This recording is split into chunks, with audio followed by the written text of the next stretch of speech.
Quietly and behind the scenes, Europe's debt crisis has been coalescing into a brand new storm. More bailouts, well, they're certainly in the future. Greece is going to need billions. Ireland says it needs its own credit line, and the Portuguese government is panicking over missed deadlines. And on top of all of that, there are deep reservations over Europe's proposed banking union that would ultimately hand Brussels the power to shut down any bank on the continent. Lucy Kaffanoff reports. These days may be calmer for Europe. The April to June period saw the Eurozone come out of recession after the longest period of economic misery since records began back in 1995. But the crisis is far from over, and the cost in millions of lost jobs and economic stress remains a major concern. Economic recovery is at best fragile. Now, output from the Eurozone's factories had fallen by much more than expected in July. Unemployment remains at dramatic levels in some of the southern countries. What's more, a number of nations still are struggling to balance their finances, raising fears that more bailouts will be needed in the future. Now, while more loans have been ruled out for the moment, bailouts were still very much at the top of the agenda at the recent meeting of Eurozone ministers. So let's take a closer look at where the actual concerns lie today. Bailed out twice and still not in the clear, Greece is likely to need another 10 billion euros just in order to bolster its finances. But elections in Germany mean that help isn't likely to come anytime soon. Voters in the bloc's most powerful economy have grown tired of taxpayer-funded rescues. And problems in Greece spell trouble for Cyprus. The two countries are intricately linked by history as well as common economic grounds. Cyprus was bailed out earlier this year for some 10 billion euros, but new data shows that its economy is shrinking to the worst level since the 1970s, raising the possibility that if Greece does ask for more cash, Cyprus may not be far behind in asking for help. Now, Ireland may be exiting the bailout program at the end of the year, but the country is also in line for Eurozone aid.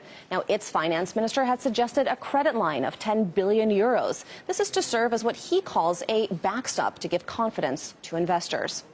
Moving on to Portugal, that country faces a bumpier ride. The country was set to end its bailout program in the middle of next year, but that was before parts of the rescue were actually ruled illegal. Now, officials in Lisbon must scramble to find other ways of balancing the books. And now, new worries with Slovenia falling from economic grace. Billions of euros in bad loans make the country a candidate for Eurozone bailout number 5. Now, that country has been in recession since last year, and it's been scrambling to fix its banking sector. For now, Eurozone finance ministers insist that Slovenia won't need a bailout, but the country has a long haul ahead before it's in the clear. So when it comes to improvements in the Eurozone economy, better hold off on the champagne, at least for now. Lucy Kaffanoff, RT, Moscow. And there's little good news in the Eurozone's latest unemployment numbers. Bloc-wide joblessness has now been growing every month for the past 2.5 years, ever since Greece was given its first bailout. But now, with Angela Merkel's government about to stand the electoral test, it could be crunch time for the single currency, as RT's Laura Smith reports. It could be make or break for the Eurozone.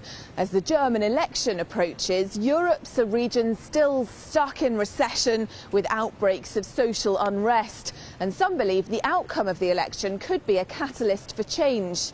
I've been speaking to Václav Klaus, the former president of the Czech Republic, at a Saxo Capital Markets conference here in London. He compares the European project to communism and says the time is now for the people of individual European countries to stand up and say the emperor has no clothes.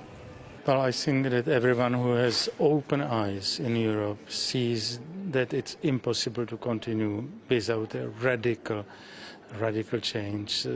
When I speak about radical change, I really speak about a fundamental transition, fundamental transformation, something we in our parts of Europe, in East, Central and Eastern Europe, experienced 2 decades ago. And I think that Europe has to wake up and to do the same. And how likely is it, do you think, that that will happen, that citizens will stand up and say the emperor's got no clothes? Well, the question is how fast, who will start it, who will organize it, but definitely it will not come from Brussels. Klaus envisages Europe as a conglomerate of sovereign, independent nations.